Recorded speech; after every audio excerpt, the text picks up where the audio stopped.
ngo yakoze anniversaire ni utumira abantu akagura twari turi kubwira Yesu wacu ngo wavutse ni ugura turi kubwira Yesu ngo agomba kuzatugurira ku munsi mukuru we w'amavuko. Hanyuma turashimira Yesu, ntabwo umusirikare ajya azuyaza ahita afunga imizigo nk'uko afande yabimubwiye. Twagera muri ibi bintu by'agakiza, umuntu bamuha umudugudu mu mujyi akavuga ati ngo uhaye icyubahiro, bamwimura bakamujyana mu cyaro aho ngaho sindi bugeyo. Nibyo byishimo by'umusirikare. Ariko umusirikare naho yaba ataha mu nzi city, naho yaba afite imitungo ingana gute, igihugu cye kidafite umutekano nta byishimo aba afite. Hari ukuntu twebwe tubaho ntitumenye abantu, bakadusekera tukagira ngo ni abantu, bakatubwira amagambo meza tukagira ngo ni abantu, ariko abantu umuntu ni umuntu ugukorogera akacyaye ashyiramo n'uburozi. Umuntu ni umuntu ugukorera ka juice kandi ari no kugahumanya. Hope Horizons Apartment dukorera Gasabo Kacyiru ku gahanda ka K706 ku gipangu cya 35. Wifuza kutuvugisha kuri nimero zacu zigendanwa ni 07 93 15 576 cyangwa ukadusanga kuri website yacu ariyo hopehorizonsapartment.com. Si ibyo gusa kuko no ku mbuga zacu dukorerayo Instagram, Twitter, TikTok, Airbnb ni Hope Horizons Apartment. Ibyishimo byanyu, umutekano wanyu ni ingenzi kuri twebwe.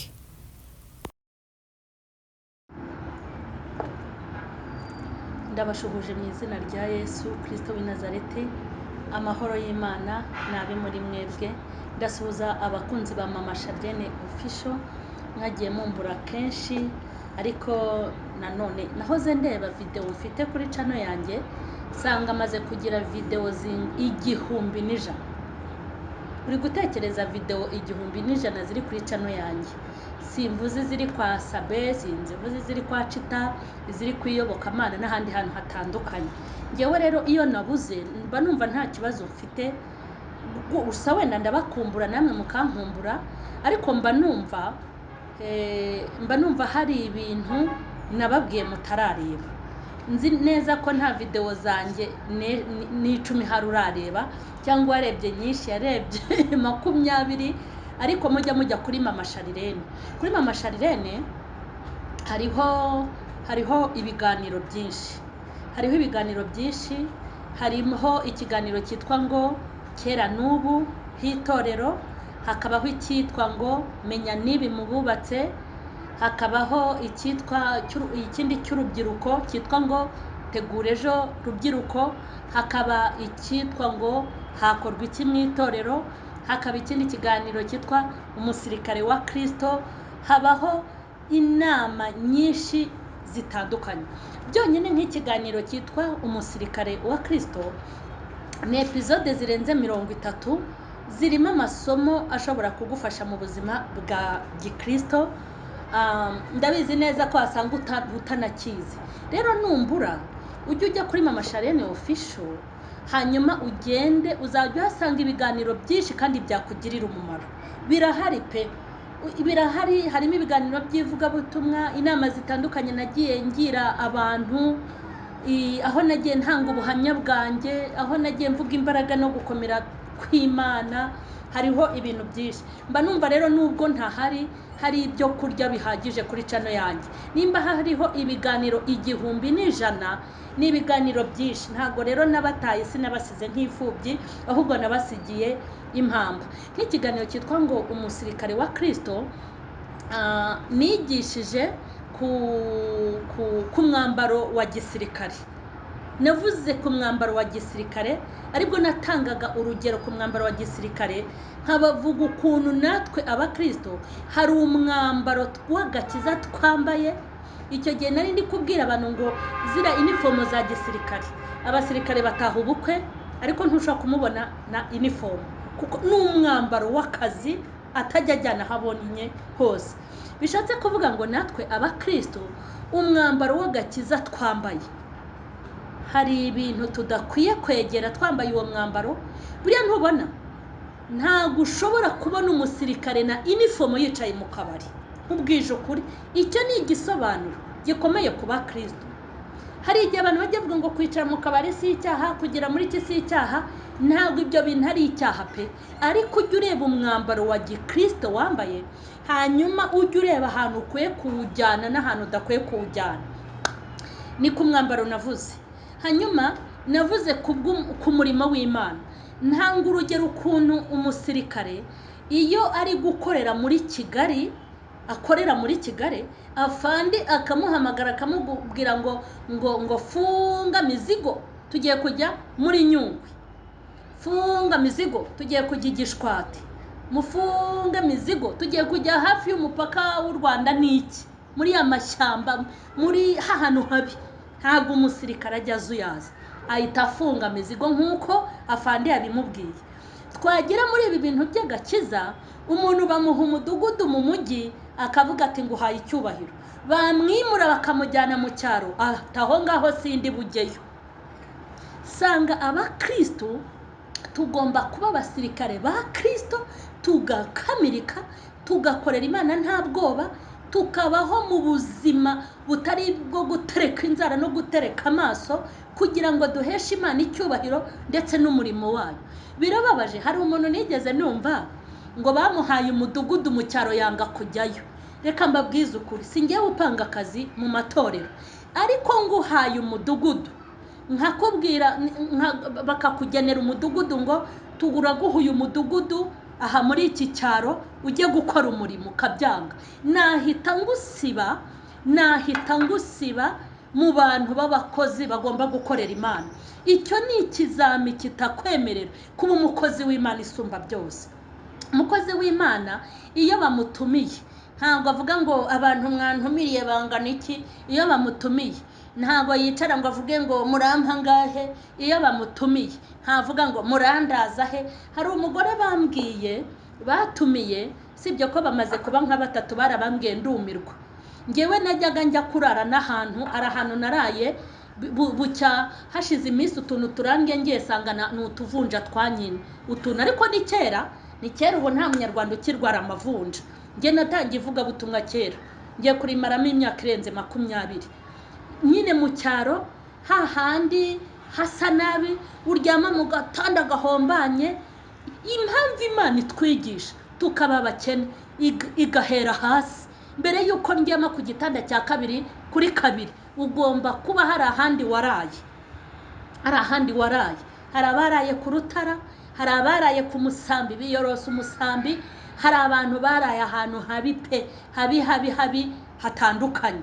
Ubuzima tunyuramo buciriritse, tukubaha Imana, ibishaka ko nitunakomera tukaryama mu mayetaje, tukicara mu ntebe nziza, tukaba abantu bari VIP, tukaryama aho dushaka, tukarya ibyo dushaka. Ibigira ngo nidutumirwa hahandi mu cyaro bakigabura ku masahani ya plastique, usibye ko ngewe mbona abantu barateye imbere nta hantu bajya bayinteguriraho. Ubuzima bwose tugomba kububamo muri Kristo, twubaha Imana, dukorera Imana duciye bugufi. Uwo mugore ngo baramutumiye avuga yuko ngo ntaho kumuraza babona, ataho hafi hari hoteli ngo mu nkodeshereje. Ngewe rero nahita ngucamo umurongo, sinazongera kugutumira byiteka. Nta soni. Yesu usigiye yajyaga ajya kuryama avuga ubutumwa, bakubwiye ko yari yarubatse inzu zingahe. Ahantu bagutumiye n'ubushobozi bwabo ugomba kubwakira. Ikindi ni ikosa rikomeye kuba wajya kuvuga ubutumwa bakakugaburira ibyo kurya ukabyanga. Birabishye, nta soni. Nta biryo byo mu murimo w'Imana bibiha. Ntago batetse nkawe, ntibateguye nkawe. Dushe nigeze njya kubwiriza mu mpunzi z'ahantu i Butare, sinibuka uko bahita, ariko ibintu nahabonye nafashijwe nabyo bitewe nuko nari nagiye mu kw'Imana. Haleluya. Nindi kuvuga ngo umusirikare wa Kristo nta mbogamizi agira mu murimo. Urukumva umusirikare iyo acunze umutekano, imvura iri kumunyagira ntago yirukanka ngo imvura yaguye. Sindabona umusirikare izuba ryishe ngo ubone yikinze nko ku kabutike ngo rihite. Sindabona umusirikare imvura iri kugwa ngo yirukanke n'abasivile bajya kuga. ariko abarokore uzamutumira avuge ngo ndananiwe, uzamutumira ngo ko mutanteguje, uzamutumira akererwe mu materaniro ngo kuko imvura yakubye, ngo izuba ngo ndabona ari ryinshi. Niyo mpamvu benshi mwakoreye Imana mu myaka yatambutse, bamwe mutangiye kudoda inkweto, abandi muri kotsa ibigori kubera utwo tuntu mwagiye mushyiramo. Nindi kuvuga ibyigisho afite by'umusirikare. Hanyuma kuri icyo cyigisho cy'umusirikare navuzemo ukuntu umunezero, reka mbanze some Yesu yarangabiye. Ndi kuvuga ngo umunezero w'umusirikare ntabwo umusirikare yirata ibifatika. Ibyishimo by'umusirikare biba ku kintu iki kimwe cyonyine. Umunezero w'umusirikare uba ku mahoro y'igihugu cye gifite. Iyo umusirikare yabonye ibendera ry'igihugu cye rizamuye, igihugu cyatsinze, haleluya, naho ibyishimo biri by'umusirikare. Yaba yituriye, yaba atuye afite akazu kaba mu manegeka, ntibimureba. Apfa kuba abona ko igihugu yarwaniriye gifite amahoro n'abagituye bafite amahoro. Nibyo byishimo by'umusirikare. Ariko umusirikare naho yaba ataha mu nzu isiti, naho yaba afite imitungo ingana gute, igihugu cye kidafite umutekano, nta byishimo aba afite. Nibyo byishimo by'umusirikare. Ariko umusirikare naho yaba ataha mu nzu isiti, naho yaba afite imitungo ingana gute, igihugu cye kidafite umutekano, nta byishimo aba afite. Ntashobora gutekereza ku rupfu ubwoko bw'Imana buri gupfa mu buryo bw'umwuka. Ntashobora gutekereza kuri haduyi, aba ameze nk'umuntu wafashe igihugu. Ariko umusirikare amenya ko igihugu yagifashe ari uko ibendera rigize gute, rizamuye. Ibyo ni ibyishimo by'umusirikare. Hanyuma ikindi nagiye mvuga ukuntu abasirikare bitanga, ukuntu bitanga nta zindi nyungu bagamije, kandi bahembwa make. Ariko abakozi b'Imana, hari abakozi b'Imana mwagiye muva muri ADPR muvuga ngo ADPR idaha agaciro amavuta yanyu. Ariko ndashimira Imana tubiziranyeho. Bamwe muri mwe mwagiye ngo gushaka ngo aho bubaha amavuta yanyu baragenda, noneho n'udukotoro mwari musigaranye do bibamo bibashyiraho ingufuri, muramangamanga muraho bagira muragenda. Mwabantu mureke mbabwire, kubaha ngo amavuta ni ukuguha cyamverope kinini wagiye kubwiriza. Kubaha amavuta no, mureke mbabwire, tugomba gukorera Imana nta zindi nyungu, kuko ubwayo Imana irihagije. Igisirikare cy'u Rwanda, umusirikare wo muri iki gihugu yapangiwe aho ajya guhahira, apangirwa uburyo bwo kwivuza. Ntabwo ari abantu babayeho mu buryo buciriritse nuko ariko mubizi. Burya bari ku rutonde, hari ibintu igihugu kibapangira. Haleluya. Natwe iyo twakoreye Imana neza tuba turi muri systeme y'ijuru. Nkarekera icyigisho cy'umusirikare nzagisubiramo. Iyo twakoreye Imana neza, tukayivuga neza, uko tutari mu nyungu zacu, tuba turi muri systeme y'ijuru. Imana izi uko tugomba kuryama, izi uko tugomba kwambara, izi uko dukwiye kubaho, izi ukuntu ducungirwa umutekano. Nandi kubabwira ukuntu mfite ibyigisho byinshi by'umusirikare. Imana nihabwa icyubahiro. Hanyuma narimba kumbuye, ndahari nzajya nkoresha umwanya uko mufite, hanyuma tugende tuganira. Hanyuma rero ntimwibagirwe kureba ko iriya kanzu nari nambaye ariyo muri Alpha Boutique. Hanyuma ikindi mwabonye ko nsigaye mfite apartment, mwayibonye, narayiberetse, ndaza no kongera kubereka akavideo kayo. Nizere yuko namwe mukomeje kuza kunteza imbere mu yindi apartment afite. Nababwiye yuko tugomba kwagura za apartment, uyu mujyi hakabamo za apartment kwa mama Sharirene, n'ibinaba ngombwa tuzambuka n'umupaka kubera Imana. Haleluya, haleluya. Ubwo rero mukomeze munteze imbere mu buryo bwose. Hanyuma turi kwitegura gusoza umwaka, ariko turi no kwitegura kwakira. Haleluya.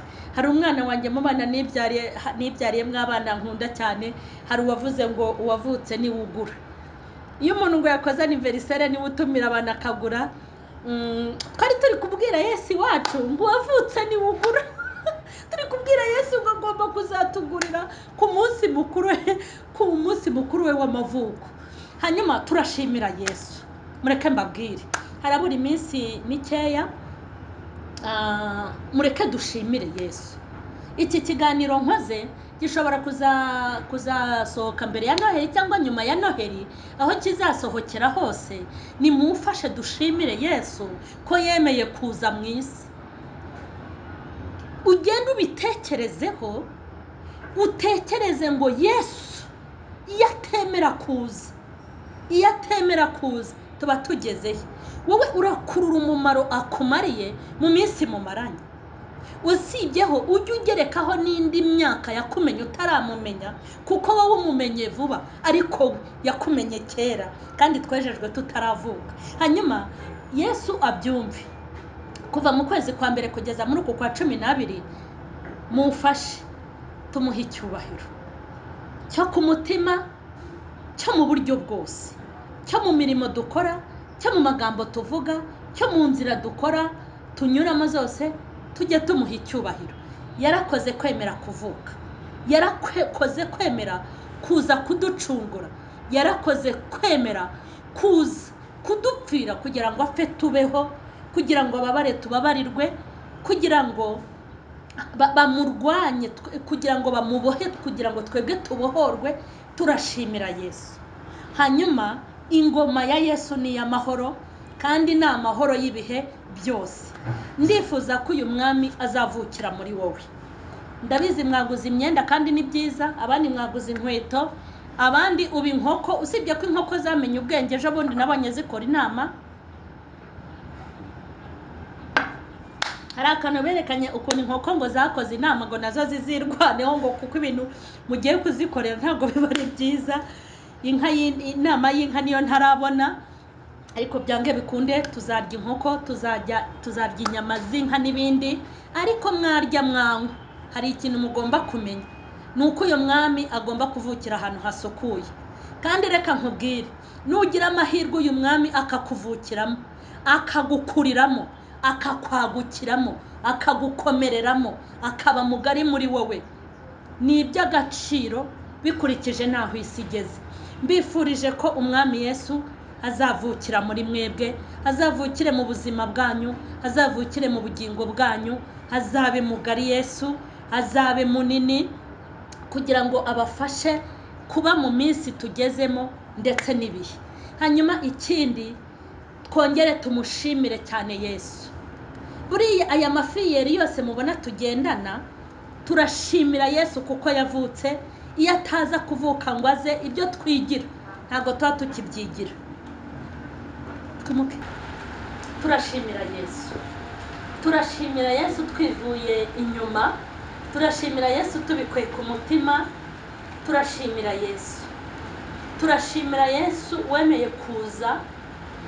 Urupfu yari gupfa yapfuye, yarazi urwo azapfa, abantu yaraje mu buryo yarabazi.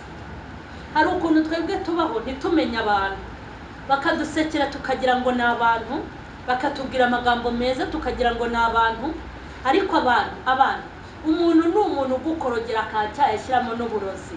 Umuntu ni umuntu ugukorera ka juice kandi ari no kugahumanya. Umuntu ni umuntu ukubwira ngo felicitation kuko ugiye gukora ubukwe, ariko ari kuvuga ngo ruragahirima. Umuntu ni umuntu ukubwira ngo yo mbese waratwite, ariko anavuga ati yaba yagucaga hehe. Ariko turashimira Yesu. Yesu ukuntu yaje atandukanye n'abantu. Mu bintu namukundiye Yesu, namukundiye ukuntu atagira shinge, yita ku bantu batagira shinge ntibagire na rugero. Hari igihe umuntu abura shinge ariko akagira rugero, ariko hari abantu batagira shinge batagira na rugero, akabitaho. Ikindi nakundiye Yesu, nakunze ukuntu Yesu ni inshuti y'abapfakazi. Ni umugabo w'abapfakazi, akaba se w'imfubyi, kandi ngo ni byose ku badafite epfo kandi ntibagire na ruguru. Yesu afite ibigwi mu buzima bwacu, afite ibikorwa yubatse muri twebwe bidukurura. Niyo mpamvu izina rye ntabwo rijya ricika mu kanwa kacu, ndetse imitima yacu yagundiriye Yesu kubera amateka yubatse muri twebwe. Turashimira Yesu. uyu munsi wo kuvuka kwa Yesu ari wo kuri Noheli ntuzaba umunsi wo kurya no kunywa gusa, ahubwo uzaba umunsi wo kumushima no guha agaciro ibyo yakoze. Usuzume uyu mwaka, uku kwezi, kuva mu kwa mbere ibyo wakoze bitari byiza bikababaza Yesu, uzabikosora, uzamubwire ngo ntabwo bizongera, uzamubwire ngo ntabwo nzabyongera, kandi uzamusaba imbabazi. Uzatangira umwaka ufite Yesu mwiza, muzima kandi wuzuye. Imana nibahe umugisha, tuzagenda dukorana ibiganiro uko bwije n'uko bukeye. Imana ibahe umugisha, ndabakunda. Nimunyemerere mbatureho umugisha mu izina rya Yesu. Muzasoza umwaka neza kandi muzatangire umwaka neza, hanyuma tuzongera gusubira ubutaha. Imana ibahe umugisha.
Hope Horizons Apartment dukorera Gasabo Kacyiru ku gahanda ka Kaga 706 ku gipangu cya 35.